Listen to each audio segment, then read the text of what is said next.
Hello guys, it is of course me, Trollface the Man, and welcome back to another Patreon early release video. In case you guys don't know what Patreon early release videos are, it's a series of videos I started especially for my Patreons that they get access to 5 days before their public release. If you're interested in supporting me and getting access, early access to videos like this, you can always check the link below in the description and it will take you to my Patreon page, or I'll have a link below that'll take you to my Patreon page. Today the objective is I went into my local dollar store, or dollar-esque store, because very few things in there are actually under $1, and I got an idea. Basically, they have these cheap LED strips in there. These LED strips are only about $1 a piece, and they're actually quite nifty. Turn off the lights here. Ooh, spooky. If I switch one of these on, you can see that this is sort of like a little LED Christmas thing. They use 2 AA batteries, and they have 10 LEDs a piece on them. This one just has some colored heads to them, so the LEDs are actually white. This one, however, is actually colored, a specific color, this being red. They're pretty nice in themselves, a lot of use for many different projects. But, to turn back on the light here, it looks like a frickin' horror movie in my room right now. It's just so blood red. Ooh, it's bright. But, the thing is that's all they do. They just turn on and off.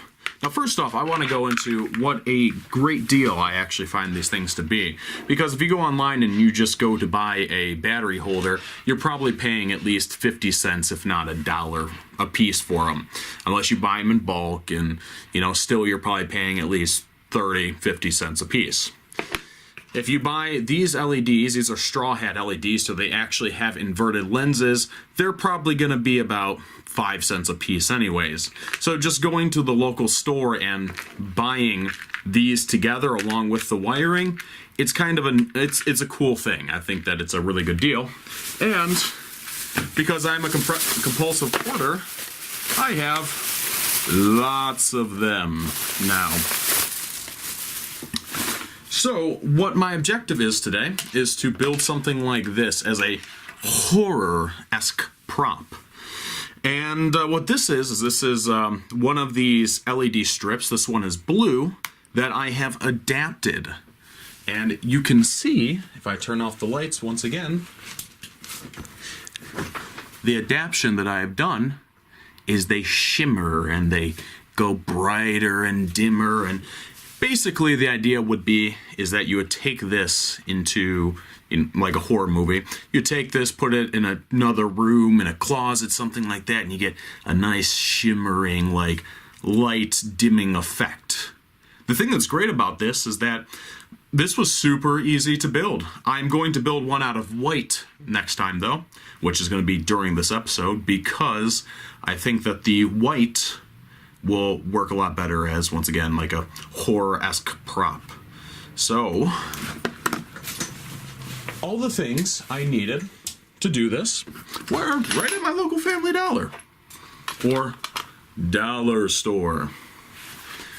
Ingredient 1. Some of these cheap, oh, you gotta focus in there, camera, getting a little whitewashed. Just bring it closer to you, I guess. These cheap dollar store 2 for $1 tea light candles. Now, I'm a little bit upset because apparently this one I bought was already opened. Luckily, though, it's still, the candle works. There's a little, oops, there's a little strip that's supposed to be pulled out of there when you go to use them for the first time. As you can see, right here, and this package was both open and the strip already removed, so I know for sure that somebody used this and then repackaged it. Sorry about the camera, sort of whitewashing everything.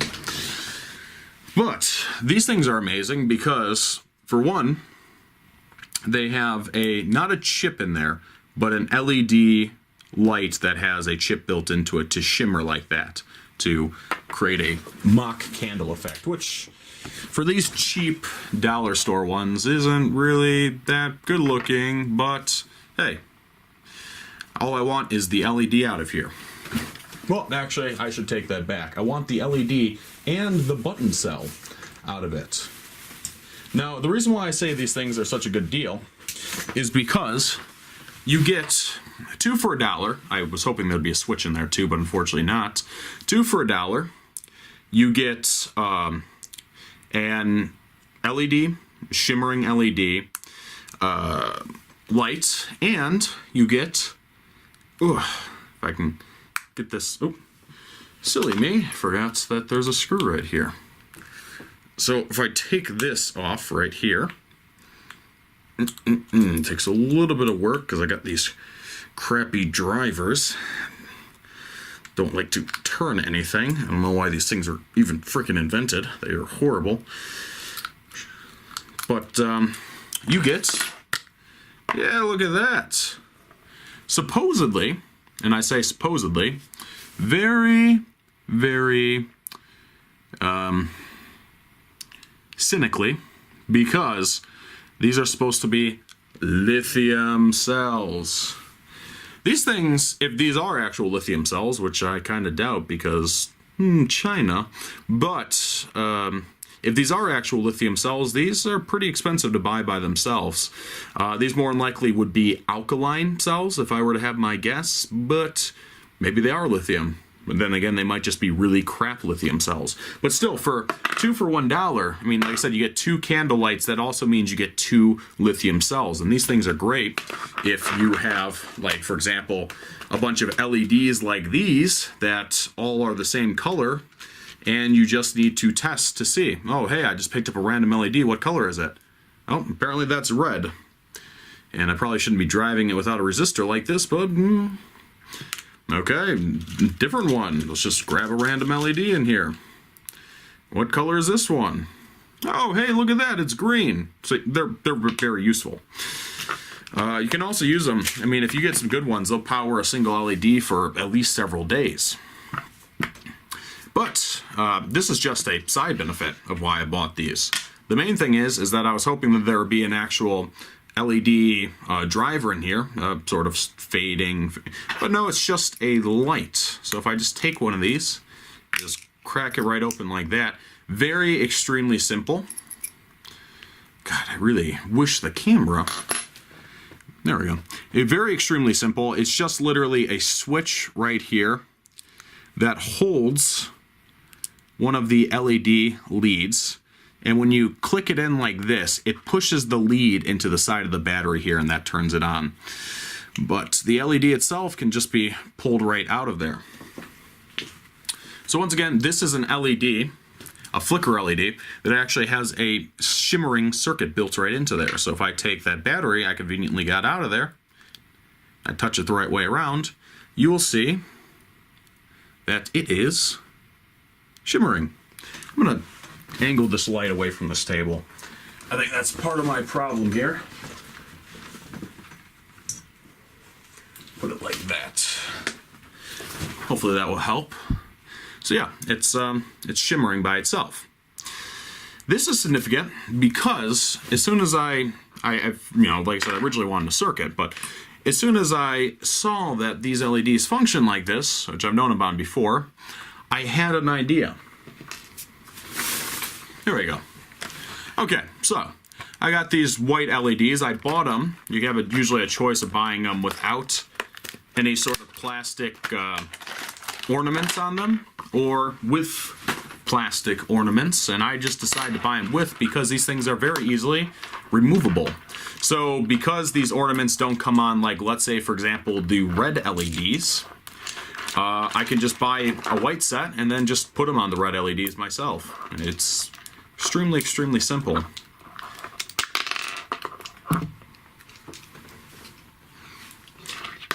I'll possibly put that in the video later, what it looks like with the red LEDs. I should have done it with the white LEDs, but whatever.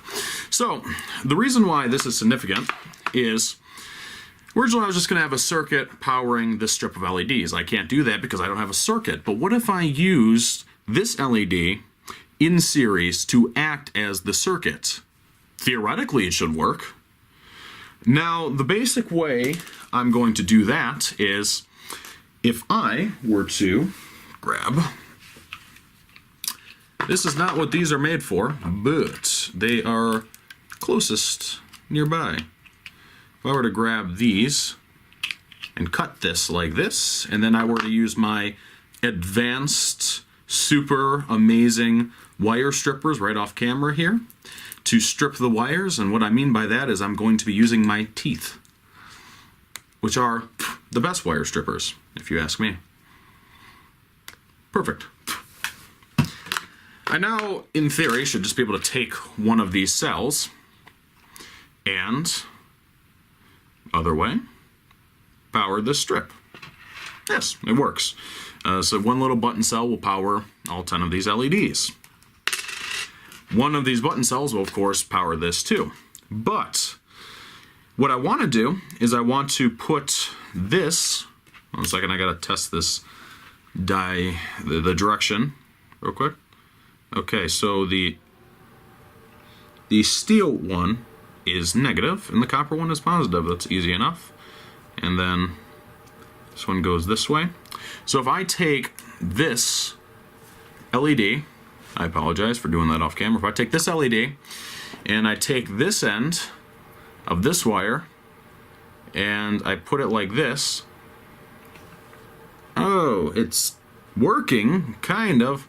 It's not really bright though, and that's because what's actually happening is this LED here is cutting the total voltage down in half. That's because we're running this in series. All these are in parallel. I'll draw that up in a second. When I take two button cells, however, like so, okay, so if I increase the voltage up to 6 volts and I now touch it to the circuit, you'll notice that this light shines brightly, and these lights also shine, well, pretty much the same. But in correlation to the flickering of this candle light here, these ones are also flickering, which is exactly what we want. Now, the basic concept behind this is, I take a piece of paper. These lights work normally because they have a battery. I'll just plus, minus. We'll say that this is 3 volts, representing this battery base. You have your... We'll just do minus going out this way, plus going out this way, and then you have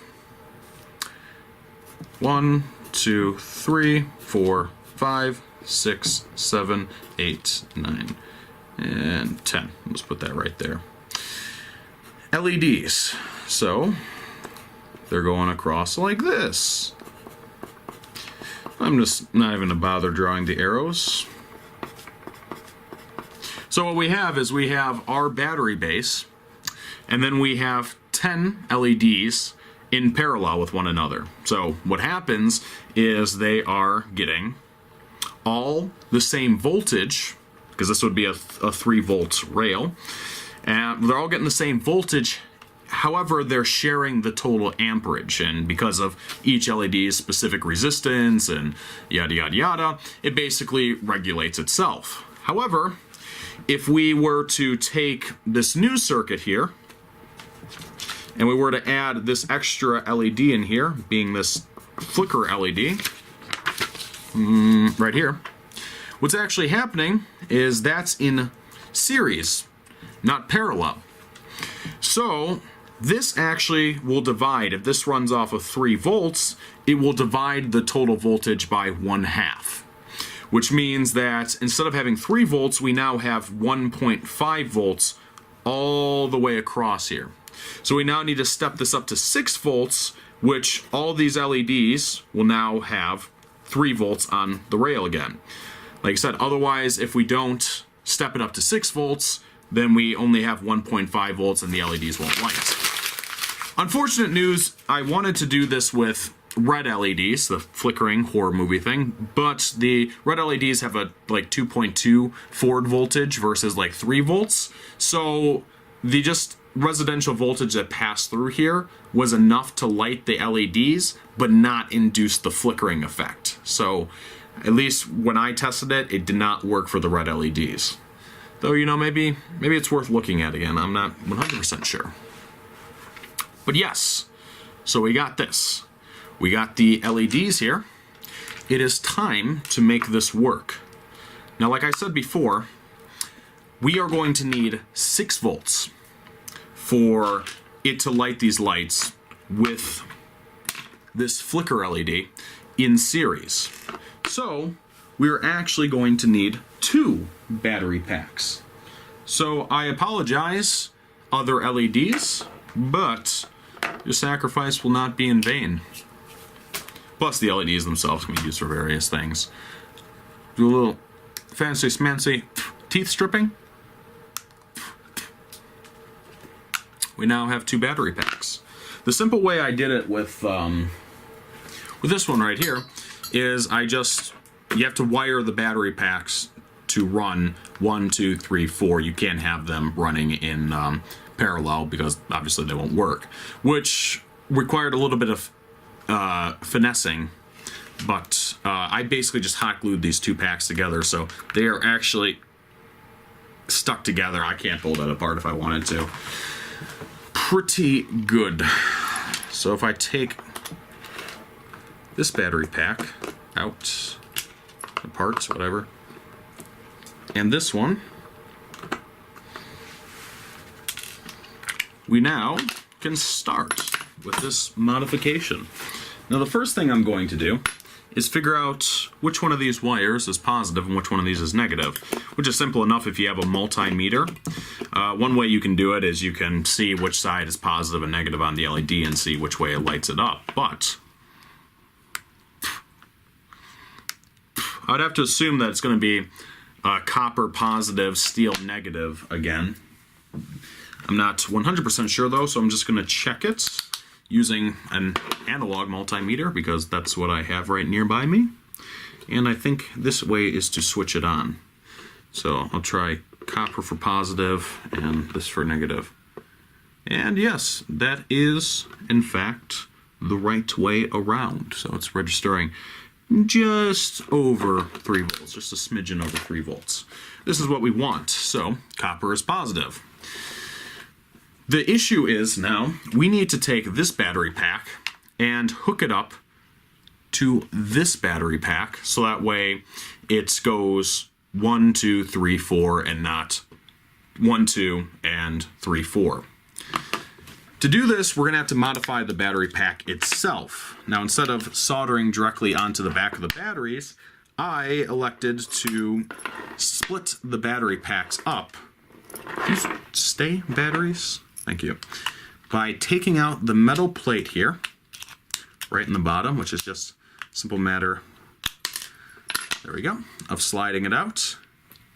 And then taking, this is the real reason why these are here, these sheet cutters and just bending it apparently, not cutting it. Great. There we go.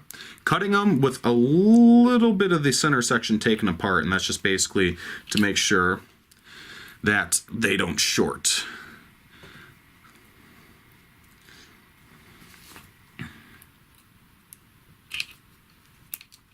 Okay, there we go. So we're missing a little tiny bit of a center section in there, which is good. That's what we want. I'm now going to reinsert those back into the battery thing just so that way you can see here. So now, if I reinsert these back in here, like so,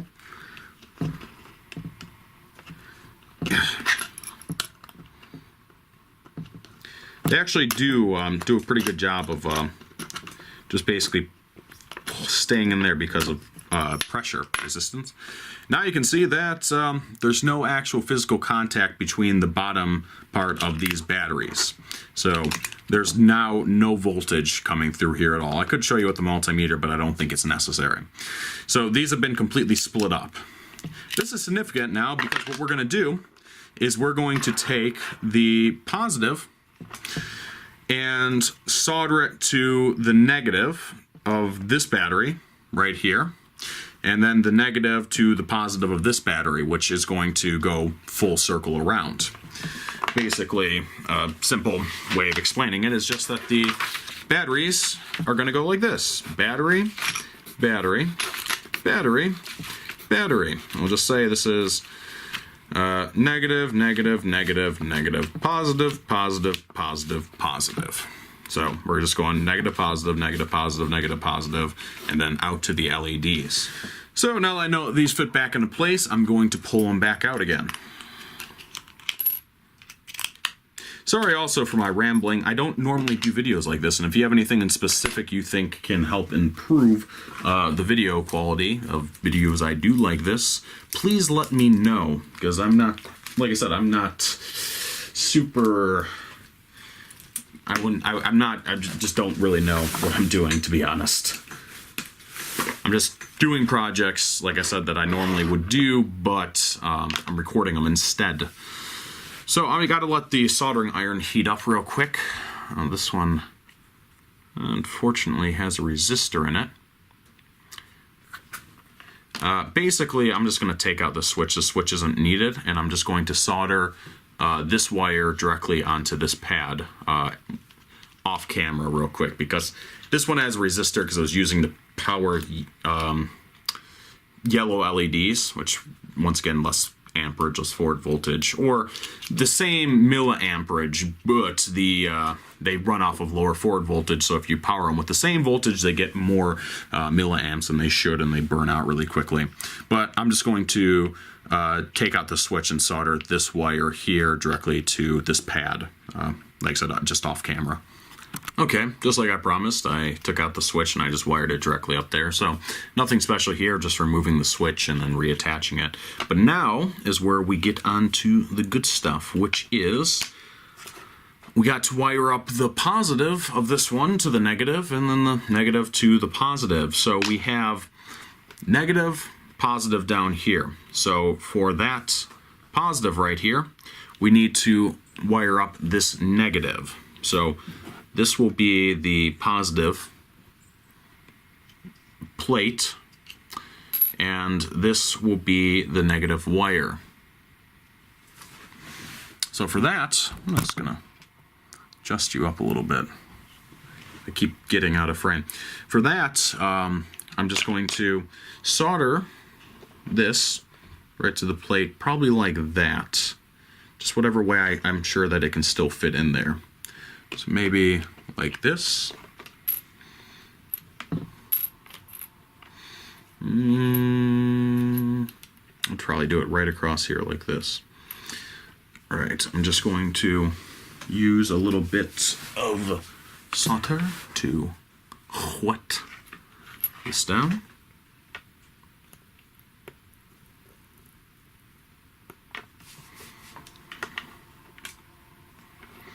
Just to be sure, this is the positive to the negative, correct? Okay. Then I'm just going to solder this in place. You guys wonder what I just did? I just stuck my soldering iron in some flux. Probably not recommended, but I just needed to clean it just a little bit. Okay.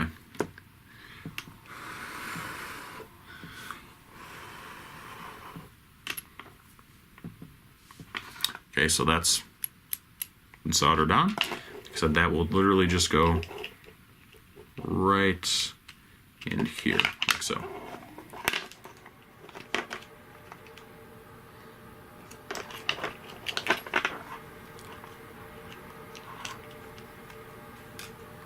Let's see how close I can get my hand before I burn it to the soldering iron. Okay, perfect. Look at that.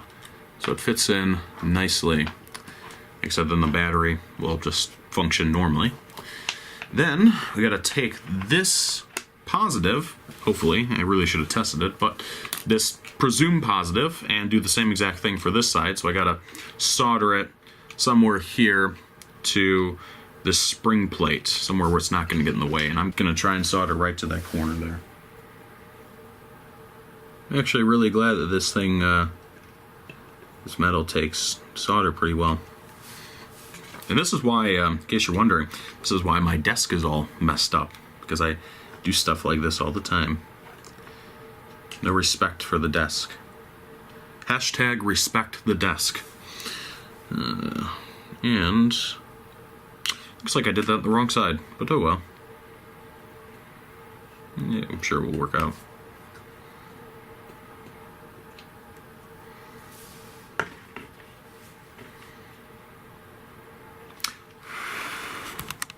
Okay, well, that hopefully should work, even if I put it on the wrong end. So I'm just gonna shove it in there. Like this. And it doesn't want to fit in properly anymore because I did it the wrong way. I started the wrong side.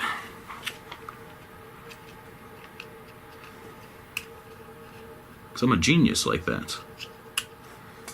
Kind of fits in. Some hot glue, I'm sure, can solve that. Just as long as we're not getting a short anywhere, we should be fine. So then I could just hot glue that in place. But in theory now, if I take these batteries and I put them in here, this should produce no power through here. Unless there was a short. If there was a short here, then this would light up. So there's no short apparently. So what should happen now is if I take this other battery pack and I add 2 batteries to this, I'm not going to put it to the LED anymore because I don't want to burn it out, but what I should be able to do is take my multimeter, set it to 10 volts, and if we're lucky we should see 6 pop up.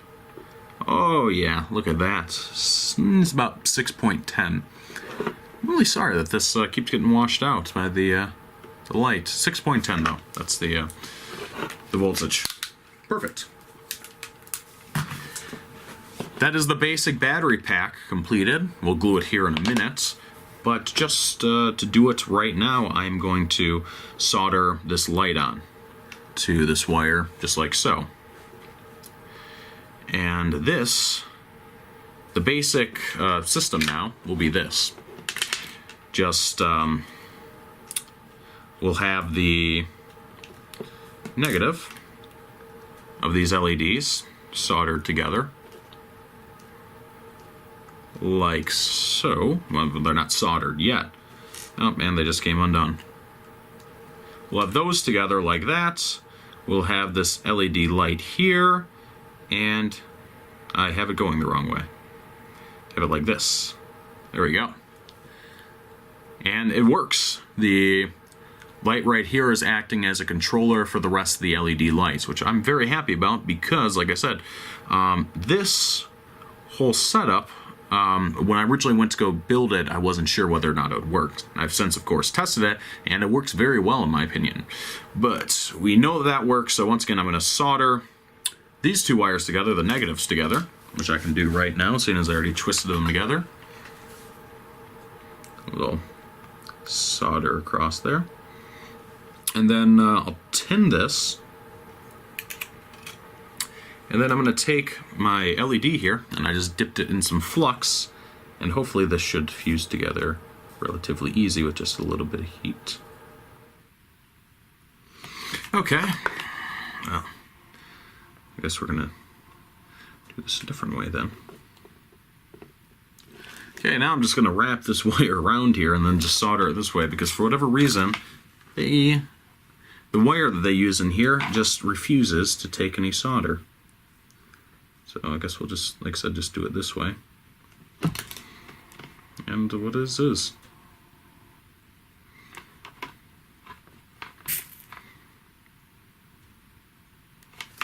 There, good enough. Once again, now, you cannot tell me that I was just that stupid. I wired that backwards. Can't believe I did that. That was really stupid. Okay, now what should happen is if I touch these together,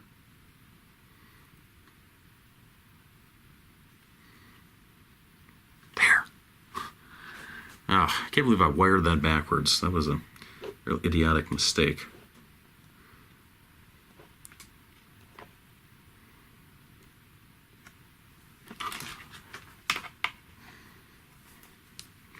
They're flashing in nice unison,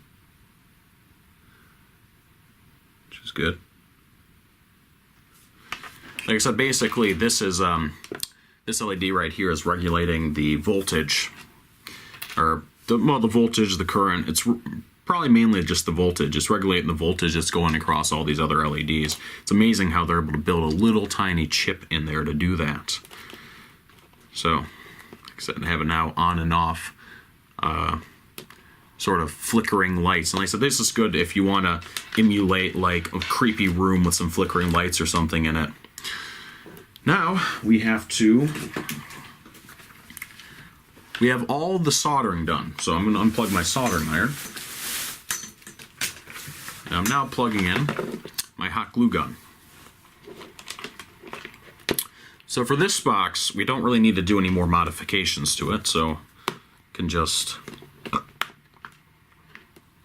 cover that back up. Before my soldering iron gets cold though, and I don't necessarily recommend doing this, but before it gets cold, I am actually going to take it, I'm going to melt a little spot right here in this other battery pack.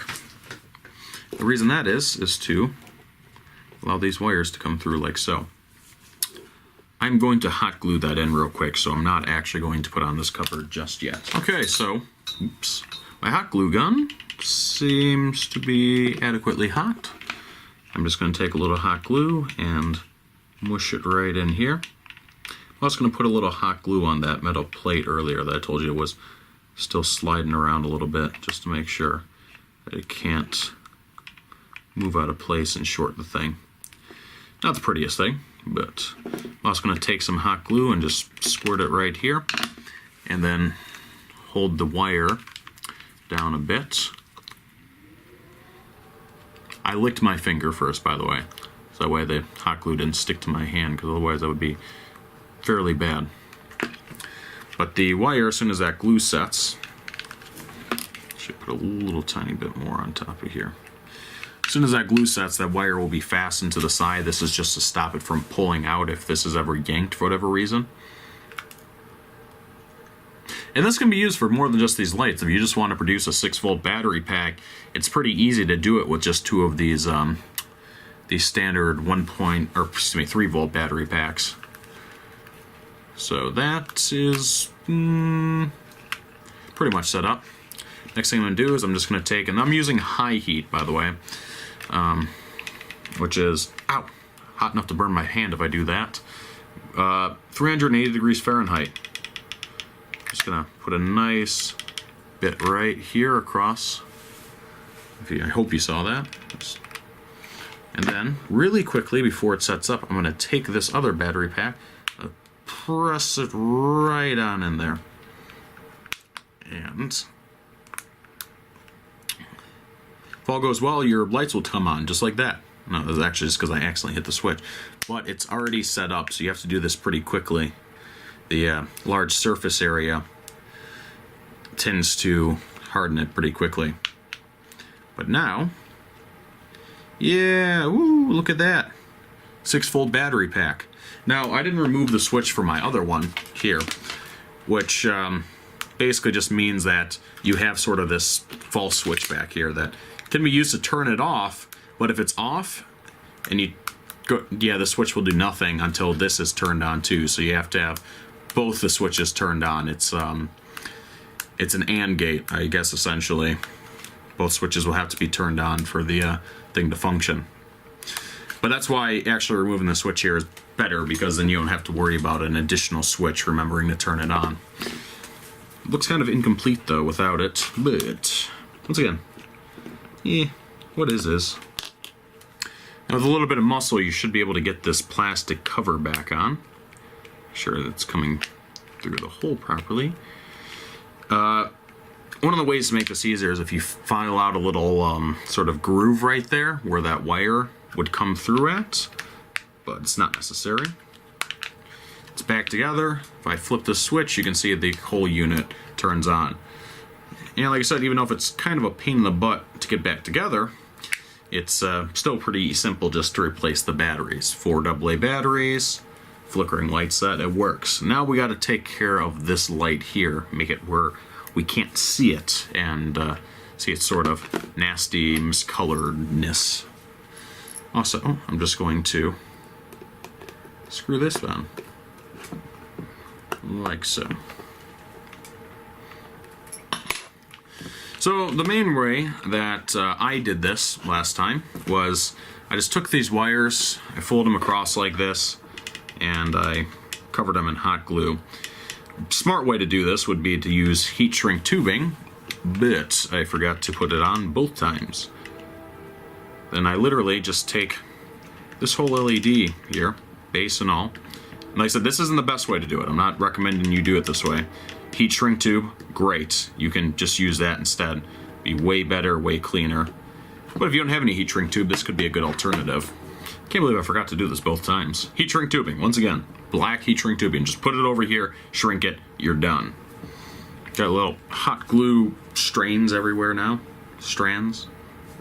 Yeah. As soon as I get it hot glued enough that I give the tape something to wrap around, once again, shrink tubing, heat shrink tubing, perfect solution.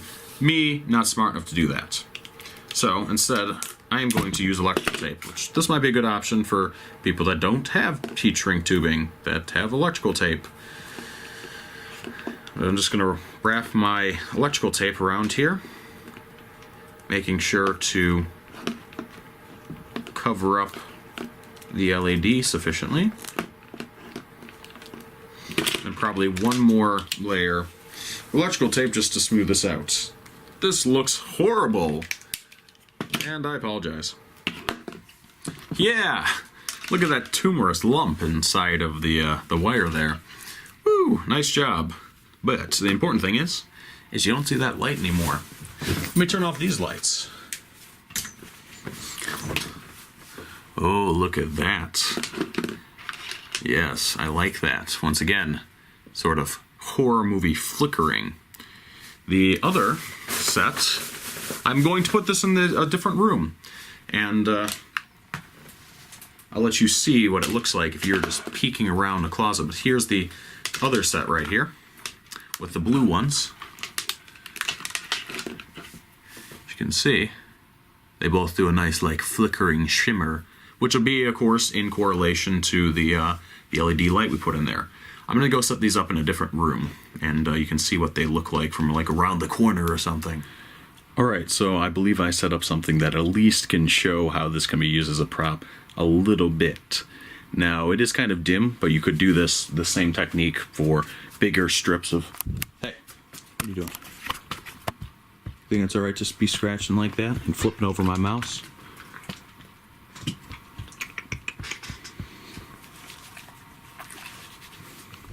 Anyways, so yeah, I think I have a demonstration set up to show you how this can be like a nice creepy movie prop, or maybe even just a prop around your house. Halloween. Alright, check this out.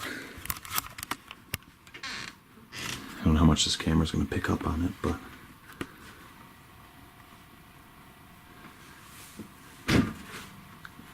I put it in, I put the strand in one of my studio lights, just tucked away inside there, and it produces a nice, creepy, flickering, horror movie-esque effect.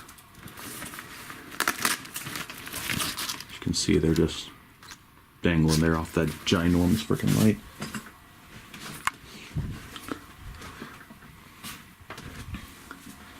Makes for a nice, creepy scene. And it's a lot brighter off camera. Like I said, this just, you know what? Hold on a second. I'm going to go grab my other camera. Alright, I have my Nikon D3300, and I think that definitely has better light sensitivity than my Panasonic camera. But yeah, this is more like I'm talking about. If you have a good camera, you can set up a nice sort of eerie scene. Sorry, I can't really tell what the focus is. I'm trying to manually focus here. But yeah, that I like that. So that's good. I want to create like a horror scene or something like that. That sort of flickering light effect is something I would be after. And best of all, you don't have to have like a bad fluorescent tube to achieve it. But put it in the bathroom real quick too, see what that looks like around the corner. So once again, I just set it in my bathroom over there. And I would not want to see this if I was by myself.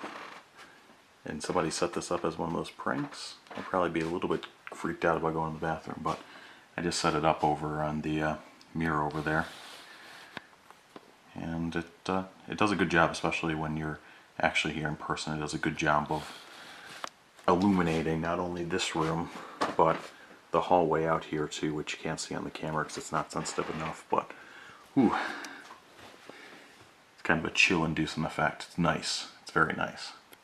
Like I said, all it took was $3, technically speaking, if you really look at the math of it. Just the $1 for the 2 candles, $1 for the LED lights, and $1 for an extra LED lights for a battery pack, and we're able to achieve something like this. Well, anyways, I had to be a little bit quiet because there's other individuals sleeping in the house, but I figured I'd come back in this room and wrap up. I would like to say thank you guys very much for watching this video. I hope that this sort of inspired some ideas possibly for your own projects. I hope you guys enjoyed the video. Once again, I don't usually do stuff like this, but this is a series I started for my Patreons. And of course, the vent in the room had to kick on just a second, or just now, so that way it can ruin this outro. But if you guys did enjoy this video, I ask you leave a comment if you have anything to say. You hit the like button. I've always appreciated that, and I always will. And if you're interested, you can go to the link in the description below and actually click on my Patreon page and become one of my Patreons, where you'll get exclusive early access to videos like this, 5 days early access. And I plan on doing more stuff like this in the future, props, basic, I shouldn't say basic, but random electronics, basically random electronics, and stuff like that for fun. Oh, also, I promised to show you what the red LEDs look like with those stars on, and I did that real quick. I almost forgot about that. And they don't look bad. I don't know why they wouldn't just sell them like this normally. Cut the lights.